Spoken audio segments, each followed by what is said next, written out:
Email from Mr. Weaver said that the intent of the ordinance was good, but yet there were points within the ordinance itself, the chapter, and some people will refer to it as the ordinance, that need to be addressed in the future, that needs to be changed, and that was why a lot of these changes that planning had coming forward needs to be addressed, and I'm sure there's some changes that weren't in there that need to be changed also, but the ordinance as it was being read per the direction of the municipal league, he stated was sufficient.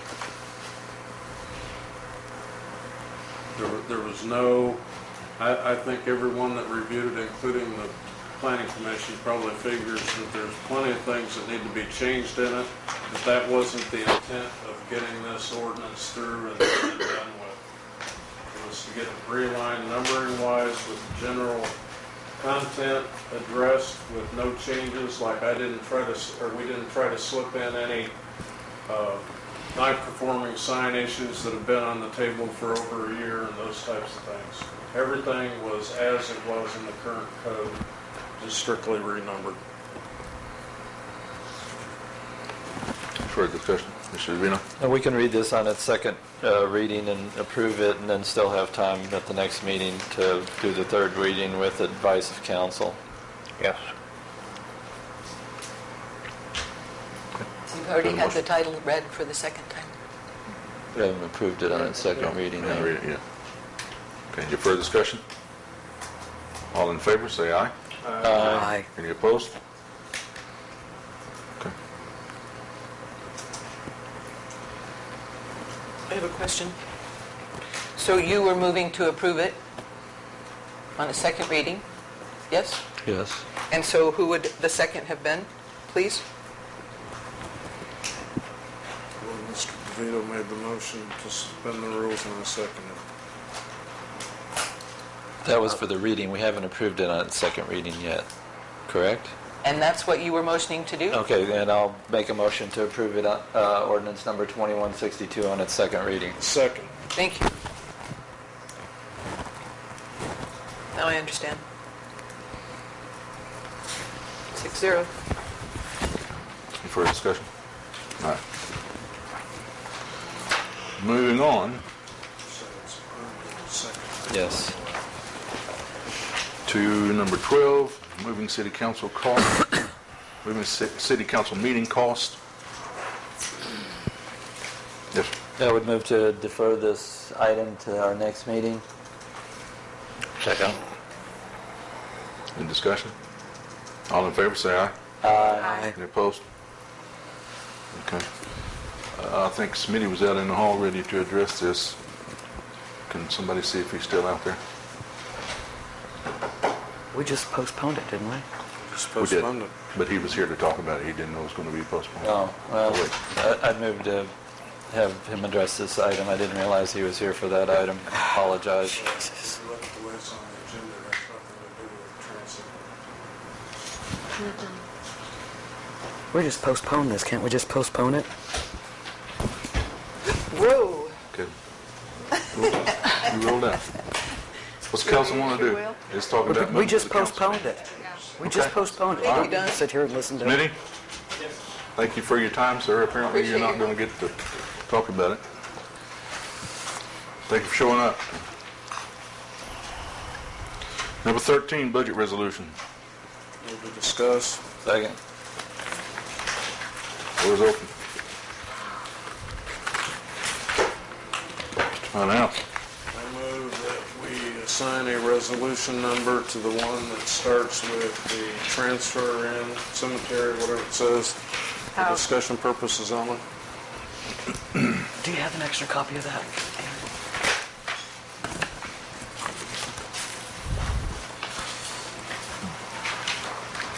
Who was the second on that?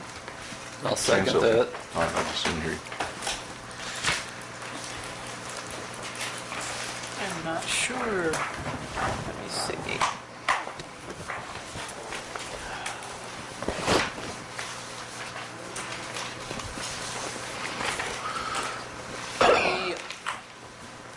I don't have a another version of the one that has the new numbers that were introduced at the last budget meeting. Could you share those? Sure. Thank you. So we need a resolution. The resolution number will be 607.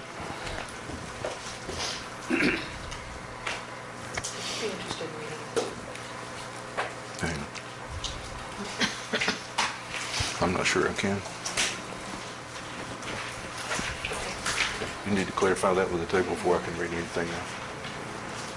It's what they're telling me, so. Resolution number 607, a resolution amending the adopted 2012 budgets for the city of Eureka Springs, Arkansas, as a result of the mid-year budget review process. Whereas in the opinion of the City Council, the 2012 fiscal budget should be amended to reflect the following changes in both revenue and expenditure budgetary amounts as set forth hereafter. Now therefore be it resolved by the City Council of the City of Eureka Springs, Arkansas. Section 1. This resolution shall be known as the 2012 mid-year budget resolution for the City of Eureka Springs, Arkansas for the 12-month period beginning January 1, 2012 and ending December 31, 2012. And the attached documents present revisions to estimates for revenues and expenditures for the period. All revenues and appropriations are based on estimated revenues, and all estimates are subject to change during the budgetary period. Section 2. The amount for revenues and expenditures proposed for this 2012 mid-year amended budget are hereby authorized and appropriated for the purposes set forth calendar year ending December 31, 2012. The amendments are as follows. General Fund expenses. 01005715, transfers out Cemetery Commission, increased by $8,350. Line 01005724, auditorium expense, increased by $5,600. Line 01005790, Art Council expense, increased by $2,460. Line 01105500, legal notices, decrease by $2,000. Line 01105530, travel education dues, decrease by $3,000. Line 01105550, telephone, decrease by $700.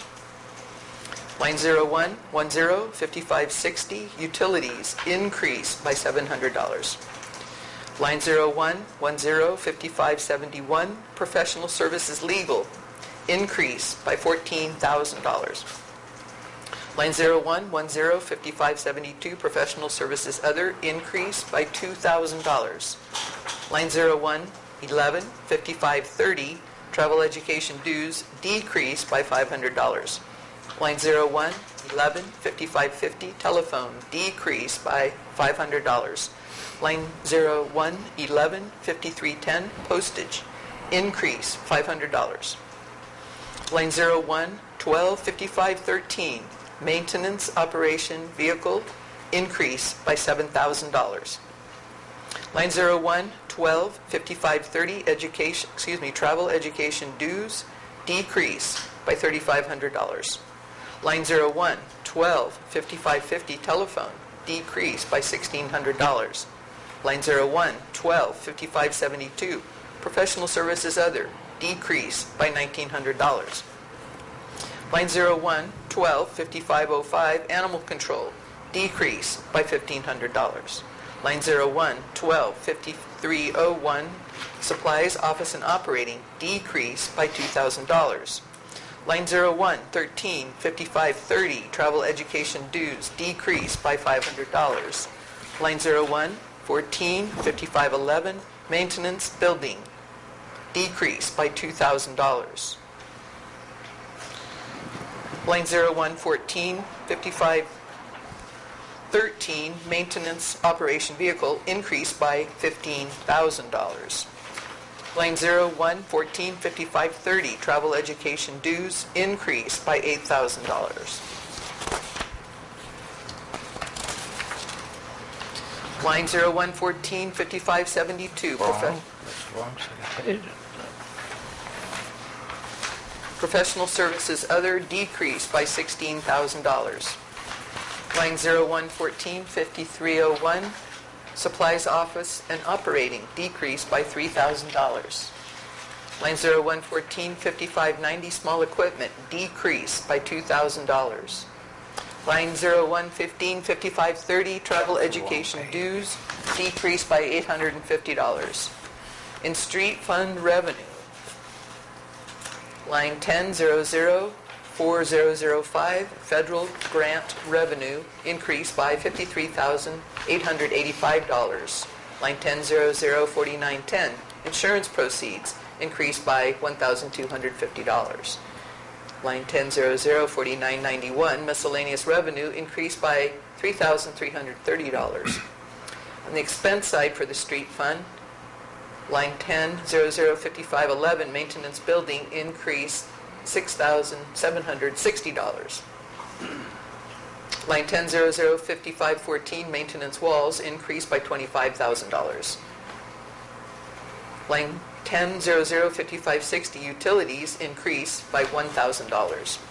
In the general capital expenses, line 1211, 5800, capital expenses finance, will be increased by $905. Line 1213, 5800, capital expense for the municipal court will be increased $1,808. Line 1214, 5800, capital expenses for the fire and EMS would be increased by $10,400. In water and sewer, on the expense side, line 80, 21, 5511, maintenance building, increased by $6,760. Line 80, 21, 5514, maintenance plant operation and maintenance, increased by $15,000. Line 80, 21, 5560, utilities, increased by $3,600. Line 8021, 5572, professional services other, increased by $13,000. Line 80, 21, 5400, Carol Boone water purchase, increased by $50,000. Line 80, 21, 5801, ACEDP grant expense, increased by $8,322.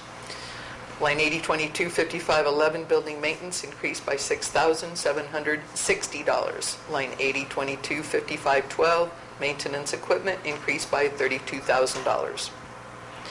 Line 8022, 5313, maintenance operation vehicle, increased by $6,500. Line 8022, 5550, telephone, increased by $410. Line 8022, 5560, utilities, increased by $19,500. Line 8022, 5562, lift station maintenance, increased by $3,700. Line 8022, 5572, professional services other, increased by $10,500. Line 8022, 5595, disposal of sludge, increased by $6,500. Line 8022, 5301, supplies office and operating, increased by $600. Line 8022, 5310, postage, increased by $5,500. Restate that last number $550. Thank you. I don't know. Yeah, that had Well, the in wrong page. state statute, there's no such thing as a Yeah, the mid-year second budget page was review. missing. I'd like to have the words mid-year throughout the resolution struck, because we could be doing one of these every month or every quarter. And if somebody were looking back 10 years from now and looking at a mid-year budget review in October, I don't think any of us would really be too well thought of. Not that we are anyway. So there's at least 3 mid-year annotations that I think need to be dropped and just known as the 2012 budget resolution. And also, as voted by this table, the expense for the cemetery commission was supposed to be put in miscellaneous operating expenses. And I have a question of whether or not can that be done after this resolution is done, or Go ahead. because it wasn't voted to put it in transfers, it was voted to put it in operating expenses. That, excuse me, that is the account that is currently used for the payroll for the caretaker out there, and there's really no reason to have another account for the miscellaneous operations. I mean, we could put one in, but this account is satisfactory for use for both of those items.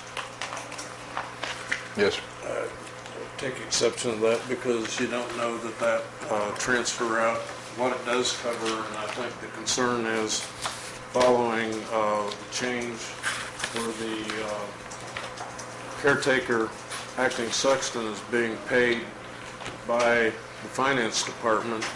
I think there's a concern and need to track this is in and out of the city budget, that $8,350 that goes towards utilities, lawn maintenance, topsoil, whatever, be in an expense account that's not buried within a transfer account.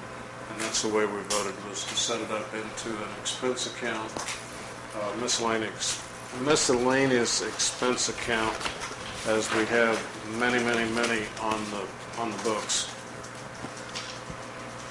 And if it can be changed after reading this resolution, I won't request that change, but if it can't be, then it needs to be, the number needs to be changed before we approve it.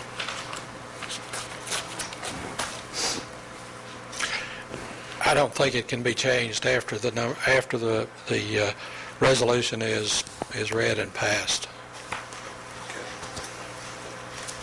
Yes, sir. Then I'd request that we have a miscellaneous expense cemetery expense account read into the, changed in this resolution. Second. Any more discussion?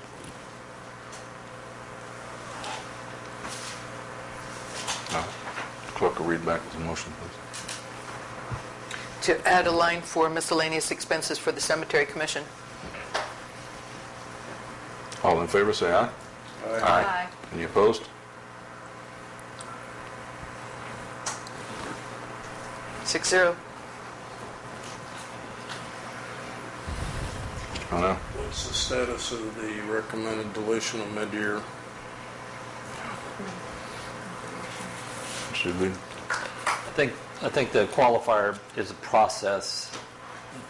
I don't necessarily feel that it specifies any particular point in time. It's a process that could be ongoing, especially in our case, for months. Stand by. I think it should be taken out because it makes it look like we're derelict in our duty because mid-year would be July and we didn't have figures to be able to do this in July. July is mid-year, so and since it isn't in state code that we have to do it, and I know that in Berryville they don't do one, I think that we could just delete it and say it's a budget review and not keep putting it under these deadlines that can't be fulfilled because the council doesn't have the information to fulfill them. Further? Mr. Pownall. Move we approve resolution 607 as amended with the inclusion of the expense account number for the cemetery.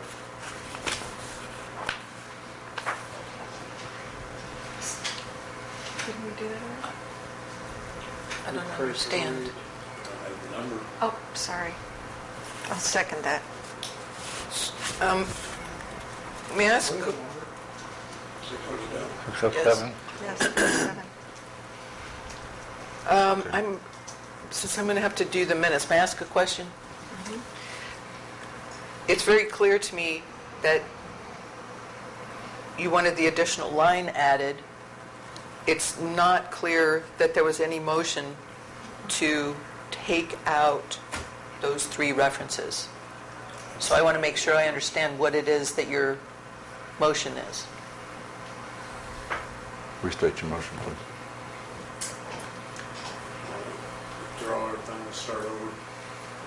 Well, you can just restate it and add My to it. intent was to remove the reference to mid-year and to establish the Cemetery Commission miscellaneous expense account in lieu of transfers out. We have that in two separate motions.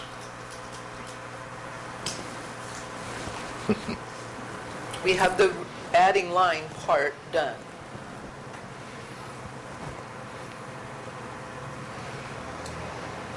So what are we waiting for? We need a motion to take out reference to mid-year? Yes. Yes. Make a motion to take out reference to mid-year. Second. It's 3 times. And who was the second? I am. Thank you. Now, reread the complete motion, please. So we'll be The clear second for one, that. the second motion was to remove the 3 references to mid-year. Okay, the first motion's been voted on. The Yes. second motion is to remove the mid-year budget reference all Yes. 3 times, I believe it says. Any further discussion on it? All in favor say aye. Aye. Any opposed? Mr. Pownall? I move that we approve Resolution 607 as amended. Second. I'll let her catch up. You ready? All in favor say aye. Aye. Any opposed?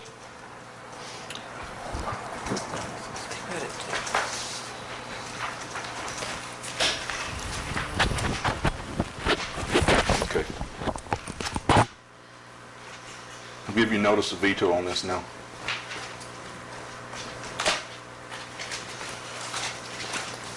Move for a 10-minute break. All in favor? Is there a Excuse me second? just a second. Is there a second? Is this the appropriate time to try to override a veto? No, it's just notice. Notice, all right. Yes. Thank you. So There's a second on the motion for a 10-minute meeting. Rest. All in favor, say aye. Aye.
We'll be back in session.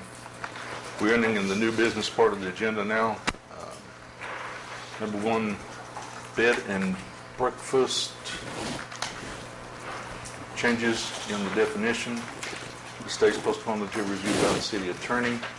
I believe it has been reviewed by the city attorney, so Ms. Blankenship would like to make a comment.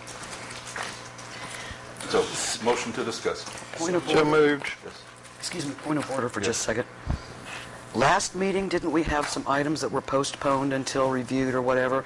And we decided that since they appeared on the agenda as postponed, that we would take them up when they didn't say postponed on the agenda? It's up to the council. The council can change it now if they want to go ahead and proceed with this. So, I move to discuss. I move to suspend the rules and discuss. All right, second. all in favor, say aye. Aye. Wait, we have to take a roll call. We'll suspend the rules on anything. Right.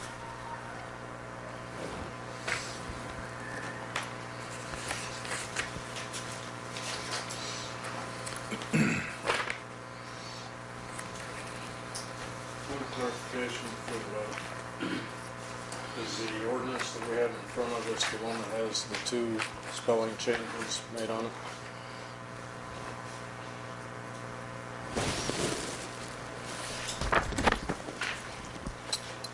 As far as I know, there's only one. I've seen one. Breakfast, ordained need to be changed from ordained breakfast. and PT and ordained by to change to by. That's it. That's the correct one. Yes. Okay.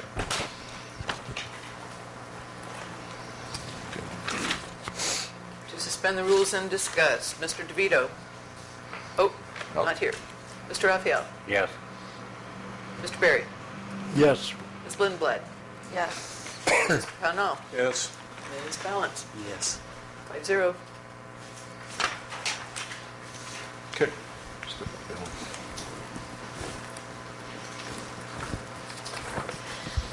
For those that are listening in the audience, they have been calling me all week wanting to know what new business is, and it's really not new business. You have had this at your table before. The Planning Commission brought it to you. The Planning Commission voted July 11th to bring it to you.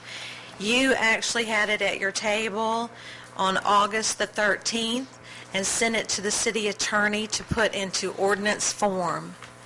The city attorney just got that back to you at the last meeting, so I think that it should have not said postpone until review on this agenda, but I didn't get to speak before you did that part. So that was just an error, but I thank you for leaving that on the table today because you did have this ordinance at the last meeting. And the content is right. It's never been read for any reason yet. But I think it should say in ordinance 2 better define the term bed and breakfast. And breakfast is spelled incorrectly and ordained is spelled incorrectly. And those are the only two the typos that I've found in it.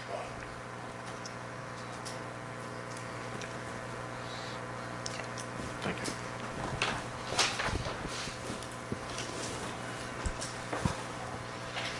Mr. Pownall.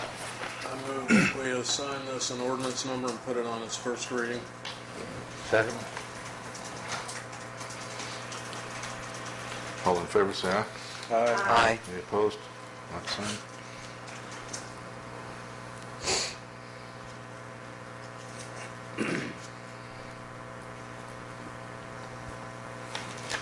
The ordinance number will be 2163.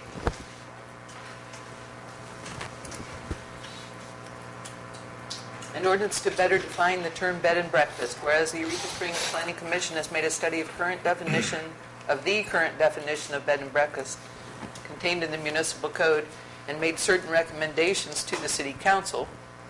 And whereas the city council finds the recommendations well-founded and prudent, now therefore be it ordained by the city council of the city of Eureka Springs, Arkansas, section 1, that the definition of bed and breakfast contained in Title 14, Chapter 08, subsection 13, of the Eureka Springs Municipal Code is hereby amended to read as follows.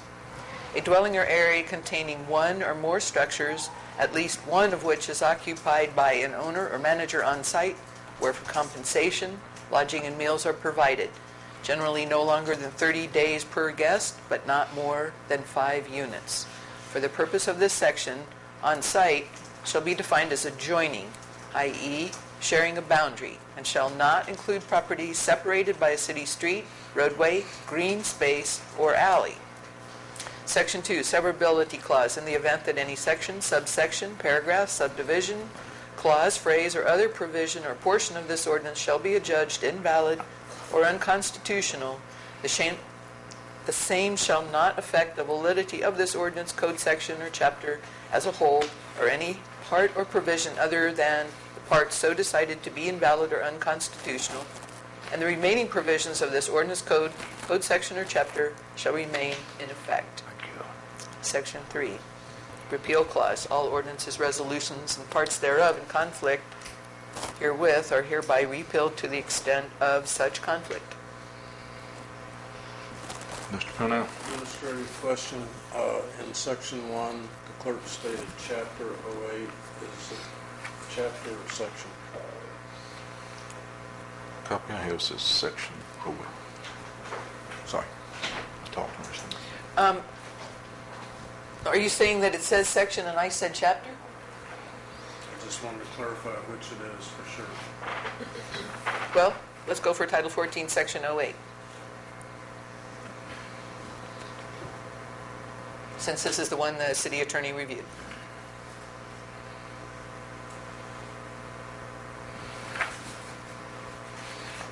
Yes, sir. Move to approve ordinance 2163 on its first reading. Second. I think we have to roll call it. On the new ordinance, sign the time, number.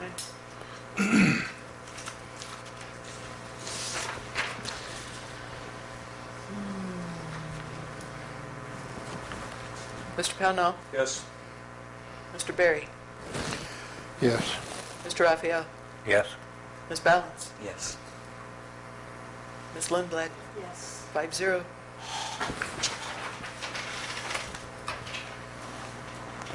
Now, Move to suspend the rules and place ordinance 2163 on its second reading by title only. Second. Mr. Green. I've had some comments from some, actually B&B owners that think that we might want to also look at defining what a breakfast is, or at least put it in there, a hot breakfast, as opposed to, seems like there's some issues as to whether or not people are serving pastries, whether that includes a bed and breakfast when you get pastries and coffee. And that's what they're supposedly may be doing. And they suggested just making a note that the B&B must serve a hot breakfast prepared and served on site. I'll throw that out for discussion. I know. I think the term bed and breakfast is one that's synonymous with breakfast being, a breakfast. I think that in the first section it states that where for compensation, lodging, and meals are provided, I don't think we can limit that necessarily to just breakfast, because some of them give 3 hot meals a day, some of them give a complimentary continental breakfast in the morning and hot meals. I think we're getting too far into the definition of what they have to provide versus what they don't have to provide. Because I've stayed in them to do it both ways. But so have I, but that doesn't make it a B&B. A bed and breakfast is not bed and pastries. And there's a big difference between a continental breakfast, which you get at a motel, that some, quote, B&Bs serve. And there are places, obviously, and I think maybe most of the council members received an ordinance from Asheville, North Carolina also. If we are to be a, quote, known for the bed and breakfast, I think there's no big deal to say it's a hot breakfast. And it doesn't prevent them from serving other meals. It's just a bed and breakfast as opposed to bed and pastries. So I don't see any problem with putting in the words a hot breakfast being served on site, prepared and served on site. Yeah. Balance. I think I understand what you're saying, where you're coming from, but bed and breakfasts might be known, some of them might be known to be places that, oh, this place has a fabulous hot breakfast and this place serves pastries. So how can we sort of enforce that, and what would stop someone from heating up a pastry and saying, here, this is a hot breakfast? I mean, how can we maybe get better toward what you're trying to say? And maybe, it's the survival of the fittest in this business. And maybe if, people are serving a pastry and a cup of coffee, maybe they won't get as much business, or maybe that's what some people are. They don't care. Maybe that's what they're looking for. I'm not arguing with you necessarily. I'm just wondering if there is some way we can better state that and how we would be able to enforce that. Mr. Raphael. I think that's something we should leave up to the customers. some of them might not mind a bowl of cereal. And if they mind it, maybe they won't go back to that place and they'll go to the one that serves ham and eggs. I don't think we can get into controlling those little details. Anybody Doesn't else? seem like micromanaging. Comment? Well, I'm going to have Ms. Blankenship shake her head no at me probably again. I think the original concern in defining bed and breakfast was the contiguous part as far as whether or not if somebody has 3 or 4 buildings in a row, if they're necessarily considered the bed and breakfast because the code requires that the owner reside in the bed and breakfast part. I don't think there was any intent to change the definition of breakfast to whatever they're serving now versus what some people serve as a breakfast in their definition of bed and breakfast. And I think that in itself is trying to tell B&B owners how to run their business. And I think if, as Mr. Raphael just said, if one place decides that they want to serve biscuits and gravy and scrambled eggs and whatever, and the other place wants to serve pastries and coffee and tea, they're still, I think, looking at what the definition of a B&B is, probably nationwide, you're going to probably find both issues. I think the concern, and again, I hate to make assumptions, but I think the big concern was clarifying the boundary issue as far as what made up a B&B, not what you got served when. And next we'll be looking at somebody saying, well, I really want to change my breakfast time to 10 o'clock because I have to live here and I don't want to have to get up till 9. And I don't think that's the issue that was brought forward. I think it was the definition as it was presented with the backup documentation. Anything else? We've got a motion and second on the floor.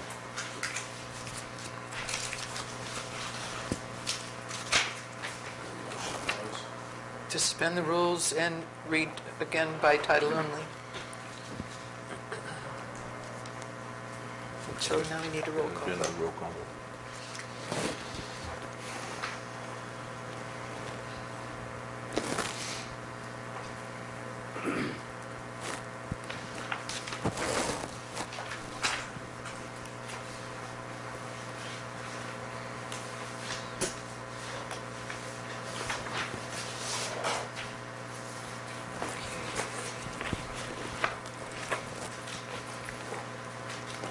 Ms. Lindblad? Yes. Mr. Pownall? Yes. Mr. Berry? No. Ms. Ballance? Yes. Mr. Raphael? Yes. 4-1. Mr. Pownell? Move we suspend the rules and place ordinance 2163 on its third reading. Second? By title only. Excuse me. Second. Mr. Berry? Oh, I'm curious, I don't know, is there a hurry here that we need to do this in 3 readings at one setting? I mean, again, I don't know what the push is, or we can't wait for the next meeting to read it the 3rd time. Pownell? I'd like to ask Ms. Blankenship again how long we've had this on the table.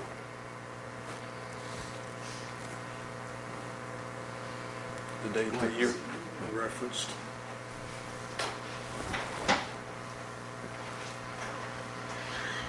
The Planning Commission sent this from their table in July, but you just got it from the city attorney at your last meeting, and it has been a long time since I brought this forward the very first time, but I did tell you that it's not perfect, and the Planning Commission is going to go back and review some of the other issues.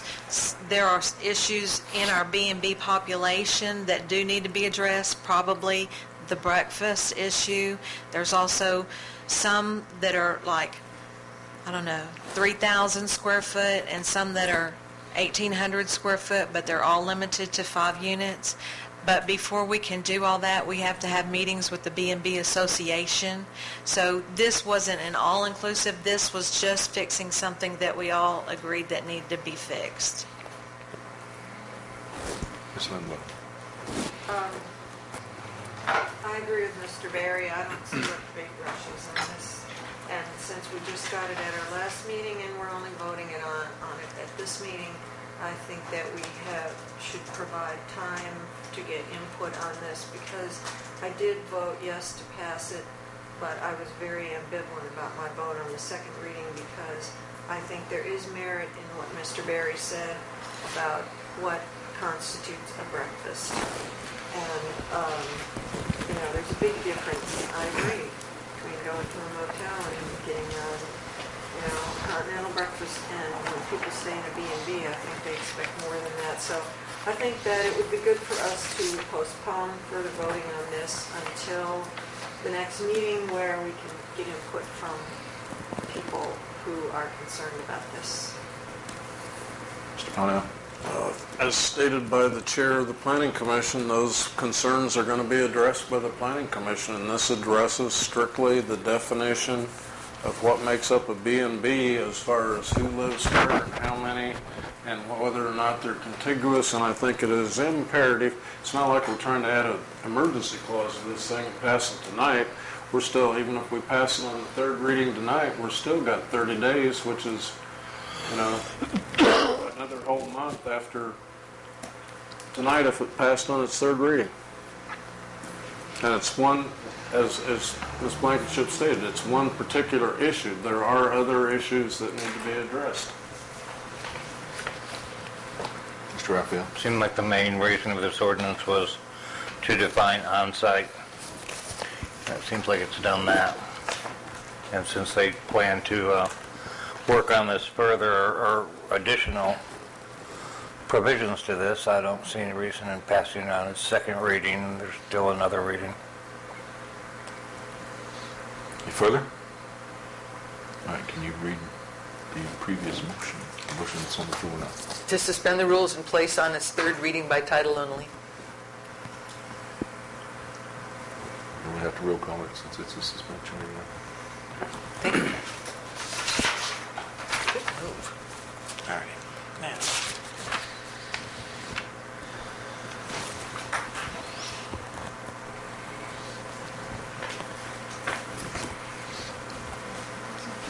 Mr. Berry? No. Mr. Raphael? Yes. Mr. Pownall? Yes. Ms. Lindblad? No. Ms. Ballance?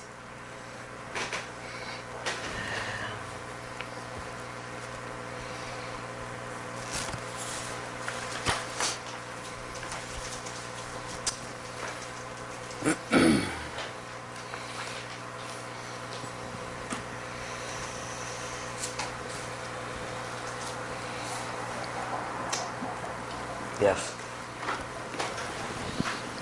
3 yeses, 2 noes. So, if you're going to pass it, Pass it, yeah. Go ahead. Yes.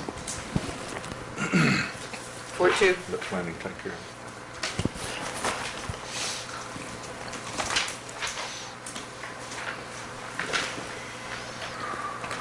All right. Wait a minute, you're going to read it. I'll just put mine in.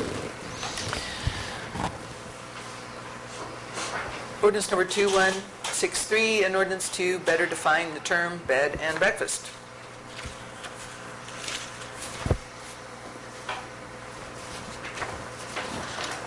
Anything else before we vote on? All in favor, say aye. Aye. Aye. Like, this is the third reading. It's to This is third reading, okay. To approve. And, right. Yeah, I move to approve Okay. ordinance 2163 on its third reading. Okay.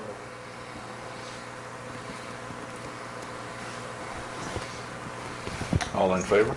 I need a second. We need a second. We need a second, and then since it's a third reading, we need roll call. Right. We will.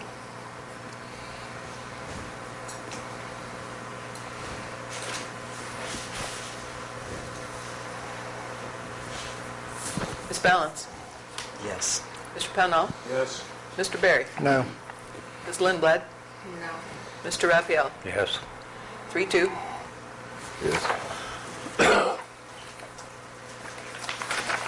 4-2.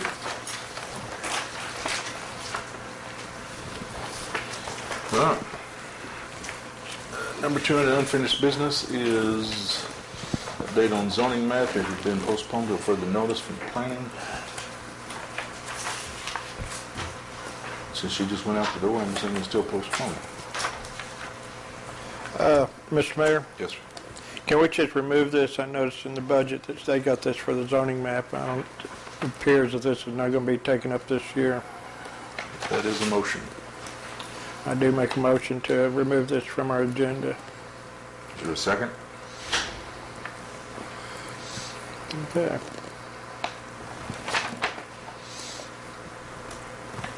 Is there a second? No second? Motion fails.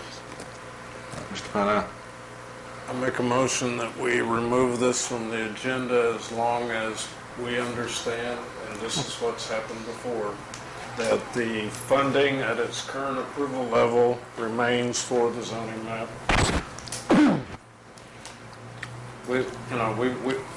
That's the motion. We can have Is there a discussion. second? Made and seconded. Any discussion? Mr. Pownall? We don't need to know what the status of it is unless they come back and say that whatever they're doing needs more money. I mean, that's planning's worry. If that's the case, then they can come back later and request to be put back on the agenda. But as long as we're assured that the approved funds, because we know based on the last status report, we probably won't know a final figure and expense until next year. If that money rolls over, then the problem's taken care of anyway. So I concur with the original motion, but restated anyway. Yes, ma'am. At the last meeting, there was discussion of how to keep things from falling through cracks. And it says on here, until further notice, as a follow-through to what you folks asked for. Now you want it taken off the agenda? Mr. Mayor? Yes. I'm not sure, not just speaking for myself, but I received a notice from the Planning Commission today with notice of their budget request, and part of their budget request was money for the zoning map. So obviously the money's going to be there, or it's going to come before this council to make sure that it's going to be put into the 2013 budget. So at this point in time, and from what Ms. Blankenship had said in the past, the engineers were having some difficulties in getting the things done. So until we get, I doubt seriously it's anything going to happen this year. If it does, she can bring it back up for us. I'm just tired of seeing it on the thing. Mr. Pownall? Again, if we have the guarantee that approved money rolls over where we don't have to bite the whole new cost out of the 2013 budget, I don't have a problem with taking it off the agenda. As Mr. Berry said, they've got it back in the 2013 budget request. It's on the table. We've already got an approved amount that they knew at the time, and if they have to come back to the table for more money, I don't see we need to keep. If that had been the only item on the agenda, and we expected the Planning Commission to be here for a report, then I would have expected a written report that says, yeah, we're still on track for the planning map, but zoning map. Further discussion? Would you read back the original? To remove from the agenda as long as we understand that the funding remains. All in favor, say aye. Aye. Any opposed? 5-0.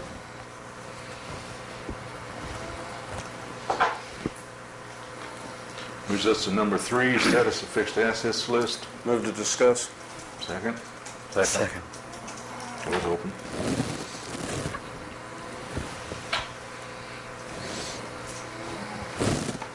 Money, come on, sorry.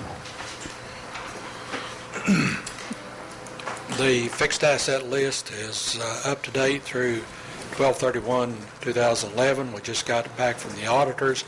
I'll need to review the additions and deletions for 2012 up thus far. but at any rate, it's up to date through 2011, and we can have it probably fairly soon for the updates for 2012, because there's not that many deletions or additions. Questions? Give us a stronger date that you'll have it ready. By your next meeting. I move to postpone this to our next meeting. Second. Any further discussion? All in favor say aye. Aye. Any opposed? 5-0. Was this the number 4 or number of police officers? Mr. Mayor, before we go back, can we make sure that we just maybe clarify that item, that fixed asset list be provided instead of just status? I think that's what, Yes. actually, that agenda item changes a little bit, so instead of seeing the same item for the next agenda. Would you like to make a motion to that? No, that's what Mr. Pownall did. Just wanted to clarify that. Okay. We'll do that. That's it. Number 4, number of police officers. Motion to discuss. Move to discuss. Second. Floor is open.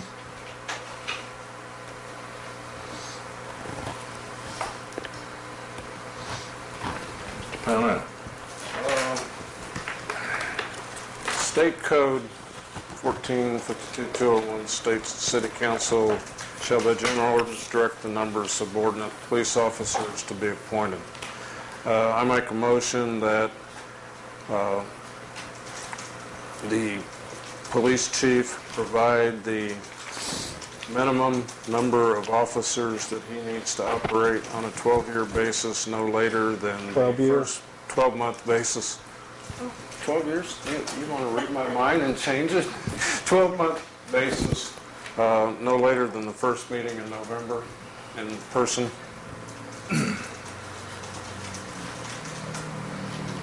Okay. Is there a second?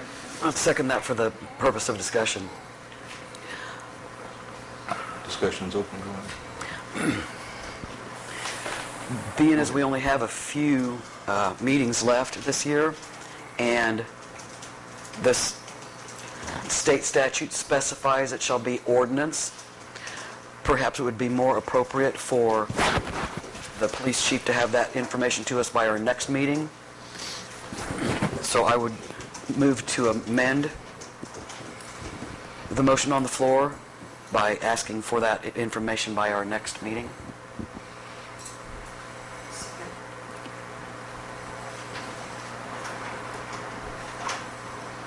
Any further? Mr. Berry? Well, the chief of police provides that information for us when we do the budget. When we approve the budget, we're approving the number of police officers and their salaries. So in essence, we're already doing this. The ordinance that we had passed allows the mayor to approve the hiring of all the city employees, and also when we do the budget, it notes the number of employees in there and their salaries. So it's just, to me, a duplication of what we're already doing. Mr. Pownall? I hate to use the old phrase that seems to be used at this table whenever somebody doesn't agree, but just because we've been doing it in the past doesn't make it correct, because I'll re-quote state statute. City councils of cities of the first class shall, by general ordinance, direct the number of subordinate police officers to be appointed. It doesn't say you make the assumption that because it's in the budget for X number of thousands of dollars that we're approving the number of police that are on the payroll. Yes, ma'am. It does say in state statute that we shall do this. It says that we shall do this by state statute. By ordinance. We should do it by ordinance. Now, it may be that we as a group decide to freeze the number where it is right now. It may be that we as a group decide to allow him to hire more than he's already hiring. It may be that we as a group decide that we have too many on a regular basis. Our police department has grown exponentially over the last 10 years at the same time as our population is dropping and our tourism is dropping. And I have no reason to believe that those two things are not connected in some way. Used to be we had less police officers on a 24/7, 365 basis. In other words, we had less police officers on duty when we had less tourism, during times when we weren't having festivals and so forth. And when we did have festivals and big things where we were expecting more people and perhaps more trouble that the police needed to ride herd on, well, then we would, at that point, hire reserves for these events and so forth. But right now, we have on any given shift more than one, less than 10 police officers at any given time. That may be a little bit overkill for what we're seeing in our population right now and for what we're seeing in our tourism right now. I know that they want to have a good, healthy department, and they do have a good, healthy department. And as a matter of fact, it may be a little more healthy than we can actually sustain on a day-to-day basis every day of the year. It may be that we truly need to look at if $1 million police department out of a $3 million budget is appropriate. And so that's why I've been concerned about this. Thank you. Mr. Pownall. That's part of the reason we have a police chief to tell us how many he needs, but also we need to consider along those same lines that there is a proviso in state code that allows for local agreements, and I believe in the time that I've lived here in Eureka Springs and participated in city government, whether it be planning or this table or as a sideline person, I've never really heard too much discussion about interlocal agreements, and the only time I've really seen the sheriff's department really involved in any activities that are going on, and we kind of throw it back on the police department to spend more money for overtime and shifts that may or may not be needed, was whenever we had the Hells Angels in here and we welcomed at a local restaurant sign that said welcome county sheriff, FBI,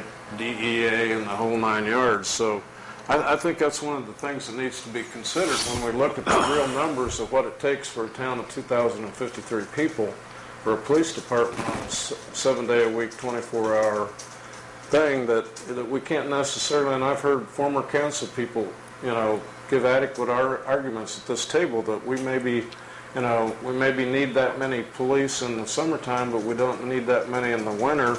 And an interlocal agreement with the local sheriff's department, whether, it'd be for special events, there goes that word again, city-sponsored events, whatever the case might be, that's determined within that agreement that we might get their support. That's what it's there for, is to help smaller communities maintain their budgets at a reasonable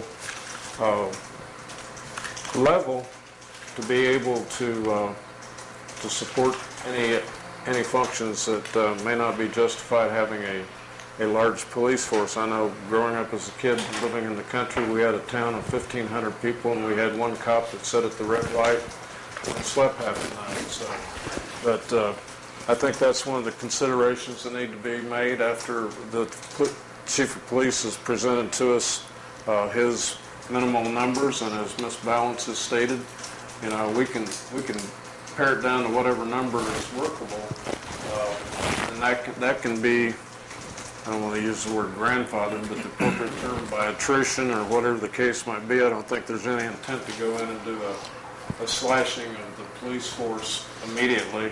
It may take a reasonable length of time, but I think it's prudent on our part to consider the views of the city and the financial situation that we're in with the downtrends in tourism and the people that are not necessarily moving to Eureka Springs, and consider all that whenever we look at what we need to be doing following the code. Mr. Berry. It's, we're talking about downtrends in tourism. We're up 16%. That's not a downtrend. We're not wherever, Mr. Pownall, if he's from Iowa or someplace, 2,000 people is not the same thing as 2,000 people in Eureka Springs. We do have that surge of population. We can't lay people off and then hire them back on just because it's a Saturday and we or a Monday. And again, the item says we're deciding, the city council to decide the number of police officers. I think what the city council is trying to hear, what I'm hearing them say, is they want to talk about the budget of the police department, and that's where the number of police officers come in at. And